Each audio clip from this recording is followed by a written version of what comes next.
Hello children, once again I welcome all of you to my online class. Today is the third and final video on the chapter The Thieves Story. In the previous video we saw that finally the thief Hari Singh has taken Anil into confidence, and now finally he decided to steal the money. And one day when Anil was sleeping, Hari Singh quietly went to him, and as Anil kept the notes under the mattress, he quietly took that money from there. And now in this video, we'll try to find out what happened next. So let's start the chapter. Well, students, let's start the explanation of this chapter, The Thief's Story, and this would be the third and final video. When I reached the station, I did not stop at the ticket office. I had never bought a ticket in my life, but dashed straight to the platform. The Lucknow Express was just moving out. So, my dear children, in the previous video, we saw that finally Hari Singh succeeded in stealing the money. हमने पिछले video में देखा कि हरि सिंह जो कि अनिल का एक नौकर के तौर पर उसके घर पर काम कर रहा था, जो कि सही मायने में एक चोर था, उसने चुपके से 600 रुपये चोरी किए, अनिल के 600 रुपये, और वहाँ से वो बाहर आ गया. अब हम देखते हैं कि फाइनली वो रेलवे स्टेशन पहुँचा, और स्टेशन पे जब हम पहुंचते हैं तो हम सबसे पहले टिकट खरीदते हैं, लेकिन हरि सिंह जो है टिकट काउंटर पर नहीं गया, क्योंकि वो कहता है कि उसने जीवन में कभी टिकट खरीदा ही नहीं. But dashed straight to the platform. Dashed means to run in a hurry, लेकिन वो सीधा हड़बड़ाते हुए कहाँ की ओर भागा? प्लेटफॉर्म की ओर. The Lucknow Express was just moving out, and the Lucknow Express, the train was suppose to move out. The train was supposed to leave the platform. The train had still to pick up speed, and I should have been able to jump into one of the carriages, but I hesitated for some reason I cannot explain. और train अभी बहुत speed नहीं पकड़ी थी, और हरि सिंह चाहता तो किसी भी ट्रेन के डिब्बे में, कैरेज मीन्स किसी भी डिब्बे में वो जा सकता था, बैठ सकता था, छलांग लगाकर वहाँ पर जा सकता था, लेकिन पता नहीं कुछ था उसके अंदर, कोई एक ऐसी बात थी जिसकी वजह से वो जा नहीं पाया.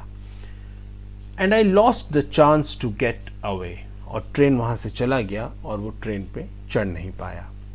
When the train had gone, I found myself standing alone on the deserted platform. And then what happened? Once the train left the station, he was all alone, standing on that empty platform. I had no idea where to spend the night. I had no friends, believing that friends were more trouble than help. Now the problem is, train जा चुकी है, एकदम अकेले platform पर हरि सिंह है. अब हरि सिंह को समझ में नहीं आ रहा कि वो रात कहाँ पे काटे, और कोई दोस्त भी नहीं है जहाँ पर वो जाकर अपनी रात बिता सकता है. और लेकिन साथ ही साथ वो ये भी कह रहा है कि दोस्त होते भी तो दोस्त के पास जाने से और दिक्कतें बढ़ती हैं, ना कि आसान होता है. And I did not want to make anyone curious by staying at one of the small hotels near the station. और अनिल सिंह ये भी नहीं चाहता था कि वो किसी भी छोटे मोटे होटल्स जो हैं स्टेशन के पास, वहाँ पर जाके रात बिताए, क्योंकि अगर वो वहाँ पर जाके रात बिताए तो क्या होगा? जो होटल वाले हैं वो हो सकता है थोड़े से उत्सुक हो जाए ये जानने के लिए कि कौन है ये शख्स, क्यों रुका है रात में यहाँ पे, क्या कारण है, तो ये सारी चीज़ें हरि सिंह के लिए हो सकता है एक समस्या उत्पन्न करती। The only person I knew really well was the man I had robbed. अब उस शहर में अगर किसी को बहुत अच्छी तरीके से हरि सिंह जानता था तो वो कौन था? वही शख्स जिसके यहाँ उसने चोरी की थी, यानी Anil. Leaving the station I walked slowly through the बाजार। In my short career as a thief, I had made a study of men's faces when they had lost their goods. अब स्टेशन छोड़ते वक्त वो धीरे धीरे जो है बाजार में से होकर, मार्केट में से होकर वो जा रहा था। और हरि सिंह कहता है कि अपने जीवन में एक चोर के तरीके से, जो भी मेरा करियर रहा एज अ चोर, एज अ थीफ, मैंने बहुत से लोगों के चेहरों को पढ़ा है। और जब उनके सामान जब चोरी हो जाते हैं तो उनके चेहरे पर अलग अलग भाव देखने को मिलते हैं। कैसे भाव हैं? The greedy man showed fear. जो बहुत ही लोभी और लालची इंसान होता है, जब उसकी कोई चीज़ चोरी हो जाती है तो उसके चेहरे पर एक डर देखने को मिलता है। The rich man showed anger. कोई बहुत अमीर आदमी है, अगर उसका कोई कुछ चोरी हो जाता है तो बहुत गुस्से में आ जाता है। The poor man showed acceptance. और जो गरीब व्यक्ति होता है, जब उसकी कोई चीज़ चोरी हो जाती है तो क्या करता है? वो बड़ा लाचार होता है। वो सिर्फ इस बात को मान लेता है कि हाँ चोरी हो गई है, क्योंकि उसके पास और कोई चारा है नहीं। ना वो गुस्सा कर सकता है, ना वो डर दिखा सकता है, क्योंकि वो गरीब आदमी है, वो उस चीज़ को एक्सेप्ट कर लेता है। But I knew that Anil's face when he discovered the theft would show only a touch of sadness. लेकिन हरि सिंह कहता है कि मुझे पता था कि जब इस चोरी के बारे में अनिल सिंह को पता चलेगा तो अनिल सिंह के चेहरे पर जो भाव होगा वो क्या होगा? Touch of sadness. थोड़ी सी मायूसी होगी उसके चेहरे पे, उदासी होगा। क्यों होगा? Not for the loss of money but for the loss of trust. इस बात से वो उदास नहीं होगा कि मेरे पैसे चोरी हो गए, मेरे 600 रुपये चोरी हो गए, लेकिन वो इस बात से उदास होगा। किस बात से? लॉस ऑफ ट्रस्ट मीन्स जिस पर मैंने भरोसा किया उसी ने मुझे धोखा दिया। I found myself in the मैदान and sat down on a bench. Finally, Hari Singh एक ऐसी जगह पर पहुंचा जहाँ पे खुला एरिया था, मैदान था, और वो जाकर बेंच पर बैठ गया। The night was chilly, है ना? Chilly means it was terrible cold. It was early November और नवंबर का month, and a light drizzle added to my discomfort. Drizzle means what? है ना? हल्की हल्की जो बूंदाबांदी होती है बारिश की, that is called drizzle. हल्की हल्की बूंदाबांदी हो रही थी, नवंबर का महीना था और ठंड भी लग रही थी बाहर। Soon it was raining quite heavily. और थोड़ी देर में क्या हुआ? बड़ी ज़ोरदार बारिश शुरू हो गई। My shirt and pajamas stuck to my skin and a cold wind blew the rain across my face. अब उस बारिश में क्या हो गया? कपड़े गीले हो गए जो कि एकदम चिपक गए शरीर से, और ठंड हवा भी चल रही है। I went back to the bazaar and sat down in the shelter of the clock tower. The clock showed midnight. उसके बाद हरि सिंह जो है वो बाज़ार गए वापस, और वहाँ पर एक बड़ा सा क्लॉक टावर था। क्लॉक टावर मीन्स घंटा घर, जिसे हम हिंदी में कहते हैं। और वहाँ पर ना, उसके वहाँ पर नीचे जाके वो वहाँ पर बैठ गया, और घड़ी में क्या टाइम क्या हो रहा था? मिडनाइट, आधी रात। I felt for the notes. और उन्होंने, हरि सिंह ने छू कर देखा कि पैसे जो मैंने चोरी किए वो है कि नहीं मेरे पास। दे वर डैम्प फ्रॉम द रेन। डैम्प मतलब गीले हो जाना। वो सारे नोट क्या हो गए थे? बारिश की वजह से गीले हो गए थे। और वो किसके पैसे थे? Anil's money. In the morning he would probably have given me 2 or 3 rupees to go to the cinema, but now I had it all. Now Hari Singh, अब हरि सिंह के दिमाग में तरह तरह के विचार आ रहे हैं कि अगर ये पैसे मैं चोरी ना किया होता तो क्या होता? शायद सुबह अनिल मुझे 2 या 3 रुपए देता है कि जाओ भाई फिल्म देखा और मूवी देखा हो, लेकिन अब इस समय तो पूरे पैसे मेरे पास हैं। अब तो 1-2 रुपए की बात ही नहीं है, पूरे 600 रुपये तो मेरे पास है। और साथ ही साथ I could not cook his meals. अब मुझे खाना बनाने की भी ज़रूरत नहीं है। रन टू द बाज़ार, मुझे मार्केट जाके कुछ सामान खरीदने की भी ज़रूरत नहीं है। और learn to write whole sentences any more. और ना ही मुझे जो है सीखने की ज़रूरत है, लिखना, वर्ड्स के सेंटेंसेस कैसे बनाया जाता है, ये भी ज़रूरत नहीं पड़ेगी सीखने की भी। I had forgotten about them in the excitement of the theft.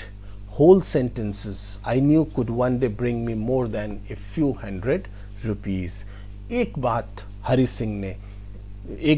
Singh जो भूल गया था वो ये था कि इस चोरी में तो उसने चोरी तो कर लिया, लेकिन वो भूल गया कि जिसके पैसे मैंने चोरी किए हैं वो सही मायने में मुझे पढ़ना और लिखना सिखा रहा था।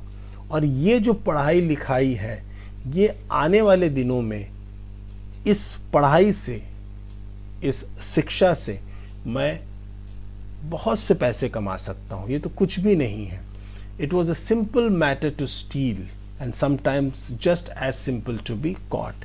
देखिए एक चोर की क्या स्थिति है, वो बड़ी आसानी से कभी कभार चोरी कर लेता है और कभी कभार उतने ही आसानी से क्या हो जाता है, वो पकड़ भी जाता है। भाई हर बार तो आप बच नहीं पाओगे, कभी कभार ऐसा होगा आप पकड़ भी जाओगे, ठीक है। तो वही वो कह रहे हैं कि चोरी क्या है, चोरी करना बहुत आसान सी चीज़ है, और जितना आसान चीज़ है उतना ही आसान क्या है, पकड़ जाना भी। हर बार आप बच नहीं सकते। But to be a really big man, a clever and respected man was something else. लेकिन पढ़ लिख कर एक बड़ा आदमी बनना, एक बुद्धिमान व्यक्ति बनना, समाज में एक इज्जतदार व्यक्ति बनना, इसकी बात ही कुछ और है। I should go back to Anil, I told myself, if only to learn to read and write. अब हरि सिंह के दिमाग में विचार आ रहे हैं कि मुझे वापस जाना चाहिए अनिल के पास। कुछ नहीं तो कम से कम मैं वहाँ जाकर कुछ सीख तो पाऊंगा, कम से कम लिखना पढ़ना तो सीख लूँगा। I hurried back to the room feeling very nervous if it is much easier to steal something than to return it undetected. अब जो है बहुत ही नर्वस है हरि सिंह। वापस वो अनिल के रूम पे पहुंचता है, लेकिन अब हरि सिंह कहता है कि पैसे चोरी करना आसान है, किससे, फिर से उस पैसे को या उस चोरी की हुई चीज़ को वापस उसी जगह पर रखना, ये ज़्यादा कठिन है। I opened the door quietly and then stood in the doorway in the clouded moonlight. Anil was still asleep. जब वो घर पहुंचा तो उसने देखा अनिल अभी भी नींद में है। I crept to the head of the bed and my hand came up with the notes. अब उसके बाद धीरे से जो है बिना आवाज़ किए जो है बेड तक पहुंचा और उसके बाद नोट्स निकाले वहाँ पे वापस रखने के लिए। I felt his breath on my hand. और वो महसूस कर सकता था, जो सांस ले रहा था अनिल, वो सांस को महसूस कर सकता था अपनी हाथ पर। I remained still for a minute, then my hand found the edge of the mattress and slipped under it with the notes. और फाइनली फिर वो मैट्रेस, वो जो गद्दा था, और उसे किनारे पर हाथ रखकर उसने धीरे से जो है वापस पैसे जहाँ से निकाले थे उसी जगह पर रख दिए। I awoke late next morning to find that Anil had already made the tea. और उसके बाद हरि सिंह भी जाकर सो गया और अगले दिन सुबह थोड़ी देर से उठा, और जब देर से उठा तो उसने क्या देखा कि अनिल जो है पहले ही चाय बना चुका है। So he stretched out his hand towards me. There was a 50 rupee note between his fingers. और जब ये उठा तो अनिल ने जो है 50 रुपए की नोट हरि सिंह की तरफ आगे बढ़ाया। My heart sank, है ना, और हर्ट सैंक मतलब एकाएक दिल बैठ जाना। अब एकदम डर गया हरि सिंह कि अरे लगता है मेरी पोल खुल गई। I thought I had been discovered. अब उसको लगा अब तो मैं पकड़ गया हूँ। I made some money yesterday, he explained. अब अनिल क्या कह रहा है, अनिल ने कहा कि पिछली रात, बीता हुआ दिन जो था, मैंने कुछ पैसे कमाए थे। Now you will be paid regularly. अब मैं तुम्हें हर महीने रेगुलरली पैसे दिया करूँगा।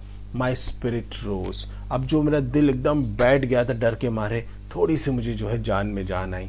But when I took the note I saw it was still wet from the night's rain.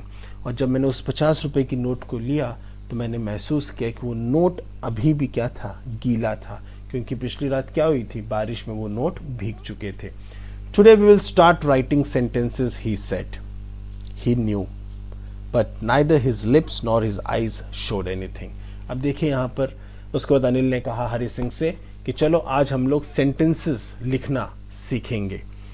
उसके बाद अनिल सिंह जान चुका था कि वो जो पैसे उसने अपने मैट्रेस के नीचे रखे थे, वो पैसे किसी ने वहाँ से हटाए हैं और वापस वहाँ लाकर रखे हैं, लेकिन उसने बिल्कुल भी इस बात की चर्चा तक नहीं की। देखिए, but neither his lips nor his eyes showed anything. ना ही उसने अपनी होठ से, ना ही अपनी आँखों से इस बात का इशारा किया कि मुझे ये बात पता है। I smiled at Anil in my most appealing way. और हरि सिंह भी जो है अपने अट्रैक्टिव वे में उन्होंने स्माइल किया अनिल को देख के, and the smile came by itself without any effort. और इस बार हरी सिंह ने जो मुस्कुराहट, या कह सकते हैं जो हल्की सी उन्होंने जो एक मुस्कुराहट दिखाई, या फिर हल्की सी जो उन्होंने स्माइल की, वो स्माइल बनावटी नहीं थी, बल्कि वो स्माइल दिल से आई हुई स्माइल थी हरी सिंह की। So my dear children, here we finally come to the end of this chapter, and this was the chapter The Thief Story। और ये है पूरी स्टोरी द थीव स्टोरी, जो एक beautiful story written by Ruskin Bond. और इसमें हम देखते हैं कि कैसे अनिल ने एक चोर को जो है बदला, कैसे एक चोर अनिल सिंह की संगति में आकर चोरी करना छोड़ दिया और एक अच्छा भला और एक नेक इंसान बन गया। So I hope you have understood this chapter. Any confusion, please ask me in the comment section. Thank you. Well, children, I hope you have understood this chapter. That was all from this chapter. I hope everything is quite clear to all of you. Once again, go through the chapter, underline the difficult words, and any confusion, please ask me. Do your homework sincerely. And that was all from this video. Take care and God bless you.